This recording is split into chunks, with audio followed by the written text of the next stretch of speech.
Welcome to JWL Sports, where we review all the best takes around the country in today's sports. Today, we're right here with Colin Cowherd. You're probably wondering, well, why should I watch this? Because you know what? If you watch it on Colin's page or any of these other pages, any of these other platforms, you just don't get the same engagement, right? You're not going to actually interact with Colin. You're not going to interact with Nick Wright, Stephen A. Smith. They don't know who you are and they don't care about you. Here, let's have a discussion. Let's get into some fights. Let's get into some arguments. If you think what I'm saying is correct, let me know. If you think what I'm saying is absolutely crazy, let me know and I'll respond. So without further ado, let's get into it. Brian Billick, Super Bowl winning coach, knows all about the Ravens and winning. He joins us live. So He's I want obviously to going ask to you be about biased the towards the Ravens, Ravens. because I said this last week. They're what the Steelers used to be. It doesn't matter if the team's hot, cold. You're in for an alley fight every time you face Baltimore. They just generate offense with running backs hurt, Staley's hurt, Mark Andrews out. You were part of that culture. It's like, is it the city, the owner, the GM? Baltimore is, you have to play well to beat Baltimore. It's their culture. It's in their DNA. You were part of it. What is it? Where does it come from? Well, it does go back. I think it's that pedigree. I think it's that history that they build on. Anybody that comes into Baltimore, that you're drafted free agent, you're immediately indoctrinated that this is who we are. Obviously, they've been very good on defense for a long, long time. And coupled with that, they usually run the ball really well. They want to lead the league in rushing right now, and they're like second or third in the league in defense. So that combination, when you come in as that is your base, then you immediately take on that personality of, yeah, we're rough, we're physical, particularly as you get into December. That really comes out in the forefront. Now, they're throwing the ball better and they're really excited about what they're doing down the field, rightfully so. But at the heart of that team, it is the physicality of that pedigree, defense and running the ball that continues to carry them. Now, you had quarterbacks that were more managers. When you're a coach and you have a Lamar or a Josh Allen, it's tough, Brian, because you have to allow for greatness, but you also want to create borders and boundaries. I love Lamar. I didn't know if he would work. He does. But do you think for Harbaugh, it's sometimes is it tougher the more talented quarterback you have because you do have to allow them to be magical? Well, they made that decision early. I remember when they first started Lamar, and I talked with John, and I was, okay, how are you with him running the ball? And they were all in. They said, if he carries it 140, 150, 160 times, that is Lamar. We've got to let him do what he does. And they bought into it, and they've been very successful with it. I think the same now is with the. I think that's a good point because with this, if you're paying for Lamar, well, then you need Lamar to be Lamar because it's one of those things where if he is, great because he can run and he can throw, but now you're going to say, okay, well, we paid for him. Now we don't want him to run as much because we want to protect him. Well, then what's the point of having Lamar Jackson as your quarterback? If you're not going to have him do some of the things that you can do, then it's one of those things that then don't pay for that, right? Don't pay for that type of quarterback because it doesn't make sense to do that. You might as well not pay all that money for someone who can run and can be mobile and do that. Save money, get better players around him and not. So, but I do get it because you want to protect him. And it's watching Lamar Jackson is pretty incredible because he signed this massive contract and he is out there sacrificing his body. I mean, the Ravens clearly have this game won against the Jags.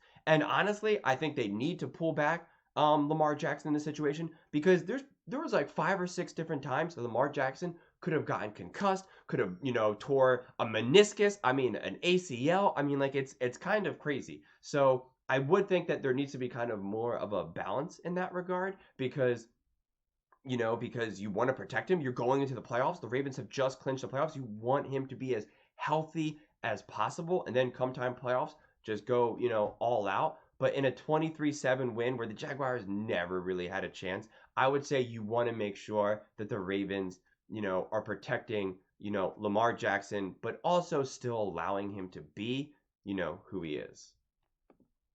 The passing game. He is what he has been in the passing game. They've got a better receiving core. That's why they're doing better. But the way he makes plays happen off script, outside the pocket, you got to live with it all because it's more good than bad. Yeah. Whether he runs with the ball or he's throwing the ball down the field, so they'll buy into it totally and realize that the good's going to outweigh the bad.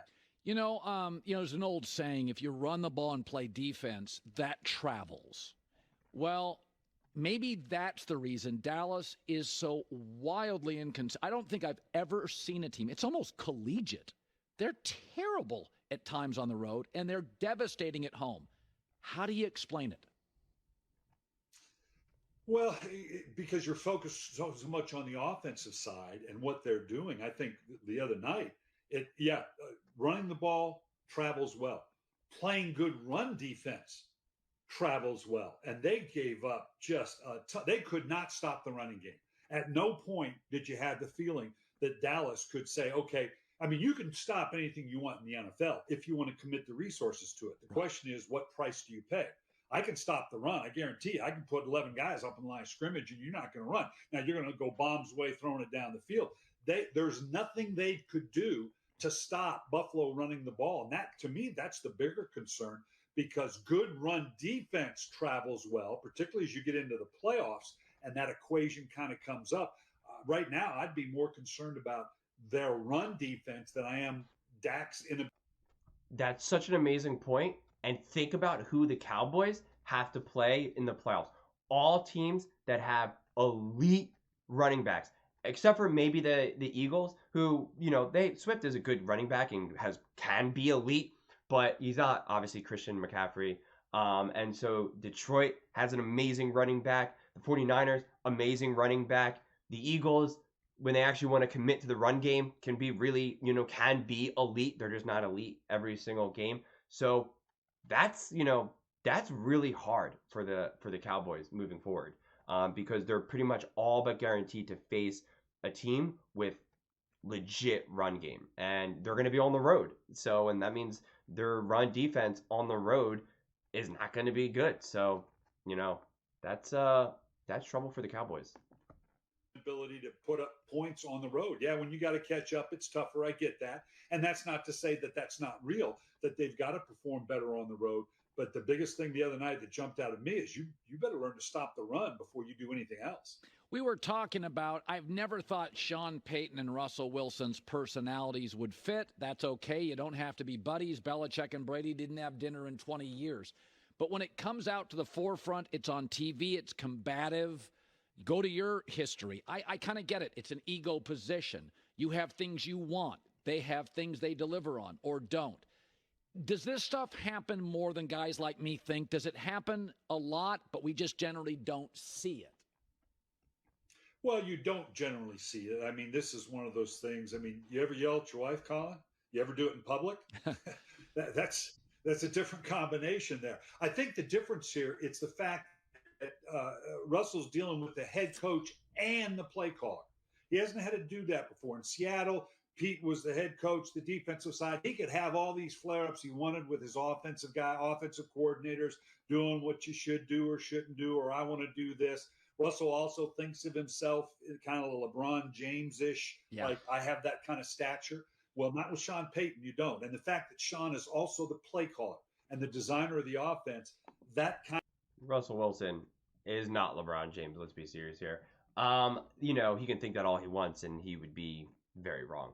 For those of you who didn't see it, Peyton was really yelling at Russell. I think what it is Peyton wants to make the playoffs. He knows how big of a win that would be because that would have kept them. They had the chance to potentially win the division, to beat out the Chiefs. And in a tie, they would have won because they had the head-to-head record.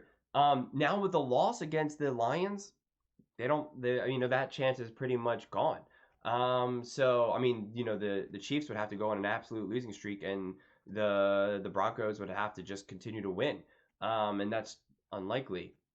So I think Peyton yelling at Russell was more about him just realizing this is slipping away from me, right? Like they had such a terrible start and they started to right the ship, and now he's probably thinking, okay, we can make this.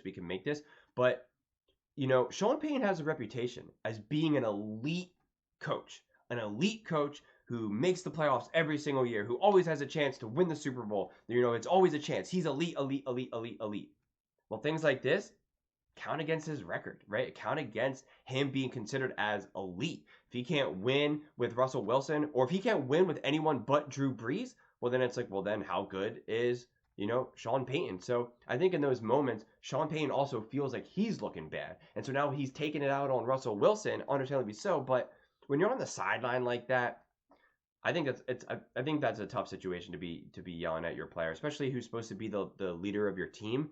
I think that's a bad look because now all the other players see that. All the other players see them, see your head coach yelling at your quarterback.